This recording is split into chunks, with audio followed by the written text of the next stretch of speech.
Sometimes I start a sentence and I don't know where it's going. And I just hope I find it along the way, like an improv conversation, an improvisation. Wise words spoken by the world's best boss, Michael Gary Scott. Now, as silly as this quote sounds, Michael Scott's got a lot of value here because so many times in life, we're afraid to do something if it doesn't follow the plan that we have or the script that we have. And sometimes we're afraid to even speak because we're not sure what we're going to say. In reality, sometimes you just have to improvise. From a young age, we've been told that we should have a plan for our life. And oftentimes this plan is formulated by the perceptions that other people have of us. These people, they can be your parents, who, for example, from a young age groomed you to either want to be a lawyer or a doctor and nothing else. Your friends, who for years labeled you as the nerd or the cool kid, so because of that, you felt the need to live out those perceptions. Or what about your teachers? Maybe they inspired you because they told you how much potential you had, or maybe lack thereof, and how because of that you should or shouldn't follow a specific career path. At the end of the day, the script for our lives tends to be determined by the perceptions others have of us and how we think of ourselves. But what happens when you become so ingrained into living life by a script? Do you do things simply because it's what you think you should do? Maybe you end up unhappy with your life because according to a 2017 Harris poll on happiness, thousands of Americans were surveyed. And out of those, 67% of those people stated they were not happy with their life. So to put that into perspective for all of us today, out of the hundreds of people here, every 2 out of 3 of you would tell me with complete honesty that you're not happy with your life right now. Could that unhappiness have something to do with living life on autopilot in a job you dislike or in a relationship you can't stand? I mean, after all, the majority of our time is either spent at work or with our significant other. In a 2014 Gallup poll on worker engagement, thousands of US workers were surveyed, and more than 2/3 of them stated they were not engaged at work. So this poll took it a step further, and they interviewed thousands upon thousands of people across 142 different countries. And out of these 142 countries, only 13% of people said that they were actively engaged at work. So if you ask me, 87% of people are going to work and they're just going through the motions, but where do you spend the majority of your time? At work. So that's pretty absurd. Let's look at the relationship side and see if it gets any better. Vicki Larson is a journalist and the co-author of the book, The New I Do, and she cites that 6 out of 10 couples are unhappily coupled, and 4 out of 10 partners have considered leaving their partner. I'm sure all of us here today know not only one person, but multiple people who are in that job and they hate it. That's all they can talk about. Or in that relationship and they don't even like the other person. They're just there and they feel stuck. They feel like they can't move. We have to remember that you owe it to yourself to create your own script. And it's because of that that I'm proposing a 3-part process we can all use to ditch the script and live your life to contradict. So pillar number 1 is create a sense of urgency.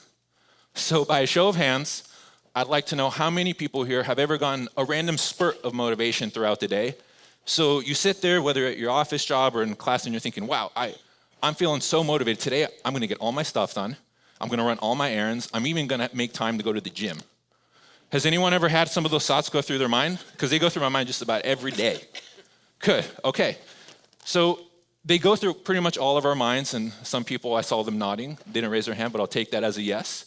And they go through our minds, but what happens? You're so excited, you get home, and then you end up asleep. You end up not doing anything. This happened to me last night. And you just don't do anything. You've given yourself too many options. So the best way to create a sense of urgency is to limit your options. And this takes me back 2.5 years ago when I was dating a girl. And we went on a date one night, and we were dating for about 2 months at that point. Some friends were with us, and it was what I would consider the pinnacle of a euphoric night. We were dancing, we were bar hopping, and then at about 2 a.m., we're about to leave, go get something to eat. This girl looks at me, and she's looking at me like she's gonna say something, but she doesn't know if she should say it. And she just says, I think I'm falling in love with you. And my body language was not hidden at that moment. My eyes were so wide, and out of the corner of my eye, I see my friend, and he's just mouthing the words, "Oh my gosh." And I'll remember this because I couldn't think of anything to say. So I said the only thing that came to mind. "So, are we all ready to go eat?" I didn't say anything, but we get some food, and by this time, we're all tired. It's about 3 a.m., and this girl, after we get our food, she comes up to me, corners me, all 5'2" of her, looks up at me, and I'm thinking, oh my gosh. And she says, "So, you're not gonna say anything about earlier?" And it was in that moment I remembered that my sense of urgency kicked in, because I only had 2 options. Only 2 options. First option was to stop dating right there. Option 2 was to reciprocate some of her feelings, but it scared me. It gave me anxiety to think about it because it wasn't part of my script. It wasn't part of my plan at that time. But I said, what the heck? Let's ask her to be my girlfriend. And that's the one I went with. And that takes us straight into pillar number 2, which is to do something that scares you. But wait, we've all heard that before, right? Yet, why are so many people still unhappy and so content with their life? There's a thrill and an excitement that comes from purposely activating your fight or flight response in your brain and even going into the unknown. This takes me back to right before I was a junior in college with my friend Calvin. Now, Calvin, to paint a picture, he was someone who you would probably label as a little nerdy, socially awkward. This kid, I remember, I could never break his routine. He ate the same thing for breakfast, lunch, and dinner every day. He was in the library at the same time. He was home at the same time. You knew exactly where he would be. But we got along. We were different, and we were friends. And so one night we're talking, and he looks at me, and he says, "Can I tell you something?" I said, "Yeah, what's going on?" And he says, "Well, we're about to be juniors, man, and I'm about to be 21, and I feel like I haven't lived college. I do what I'm supposed to do. I know I'll get a job. That's what people say, but like, I want to do these activities. I want to, maybe go on some dates, maybe even meet a girl." And so I said, that's fine. That's fine. So for the rest of the night, we talked about relationships, girls, the future, family, and we came to a conclusion at the end of that night. And we said we were going to do an experiment that whole summer for 60 days. So for 60 days, what we came to the conclusion to was that we were going to ask one girl out each every day for 60 days. And this was great because we both had summer school together, so it would work out. Right after class, bam.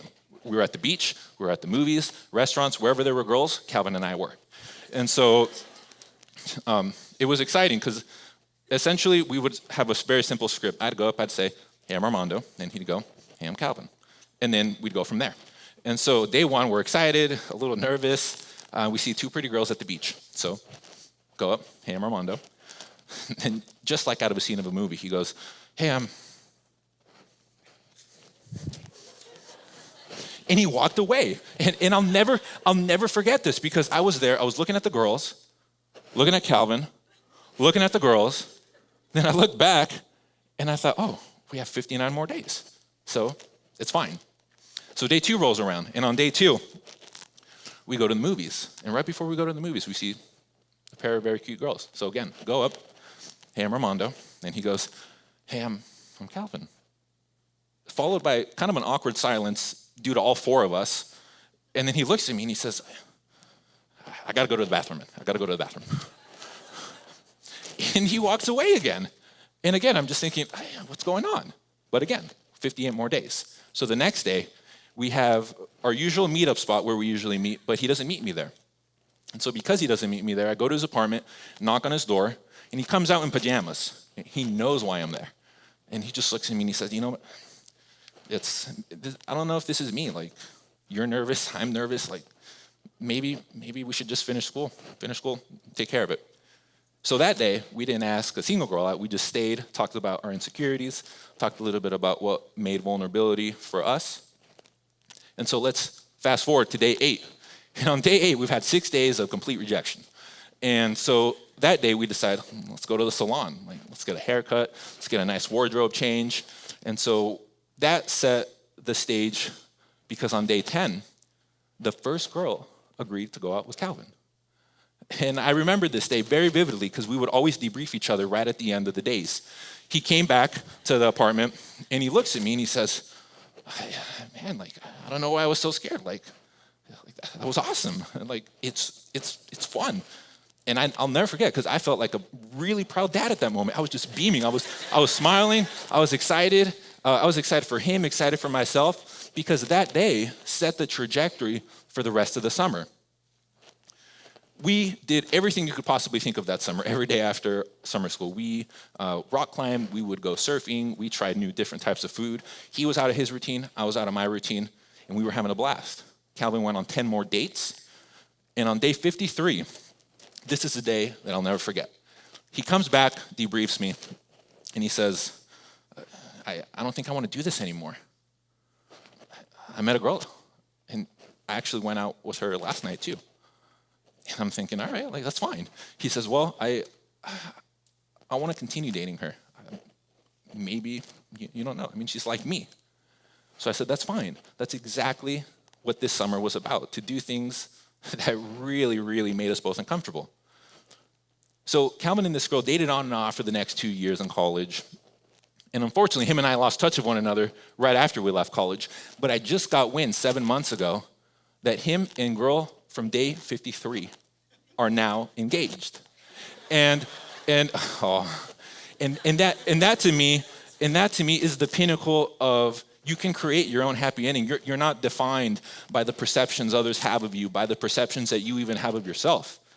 Because if it wasn't for that summer, I'm really not sure him and I would be in the place we are, doing the things we are right now. And that takes us straight into pillar number 3, which is to defy the perception of yourself. It is challenging to admit that you're not satisfied or you're not happy with your life. But it takes courage, as I'm sure we all know, to actually do something about it. So a few years ago, I was about to make my dream a reality of being in medical school. I had all my interviews and my acceptances in my hand. I'll never forget this. I had them all in my hand. And then I decided to wipe my hands clean. And on that day, I told my parents, I'm not going to medical school anymore. I'm leaving. And it was on that day that my life completely changed, because I had personified myself as this kid who would be in medical school. I remember visualizing myself as a 13-year-old kid putting on a sleek and a very slim fit white coat, walking into my own clinic and helping some of my patients lose the weight, wean them off that heart medication they didn't need, wean them off the high cholesterol medication, and they would regain control of their life. This was what I envisioned as a 13, 14, 15-year-old kid. So when I decided to defy the perception of myself and ditch that script, I also defied the perception that everyone else had of me. So oftentimes, it was like I would wear a name tag. Hello, I am future doctor. Hello, I am medical school student. That's all I was. I wasn't Armando. I wasn't anyone else.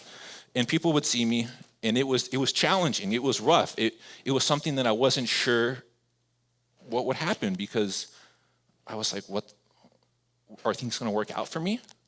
And I'm sure we've all felt that before, right? Over the last few months, I've spoken to people who have become first-time parents, who have gotten fired from a job, who've started a new job, who've lost a loved one. And every single one of them has that heightened sense of uncertainty of, is it going to work out?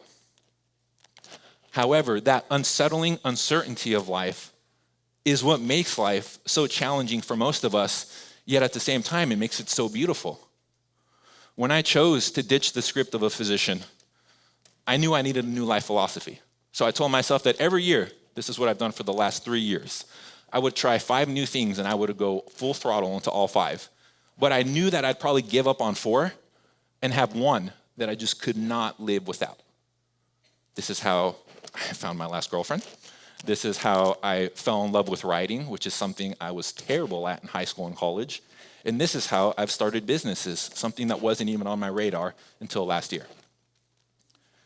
The best parts of life aren't scripted. So why do we always insist on having a script for our job, for our relationship, or even an itinerary planned to the minute on a vacation? Instead of all of that, scrap it and choose to surrender to your stupidity. Choose to surrender to your curiosity. Never forget to keep searching and keep experimenting. Thank you, guys.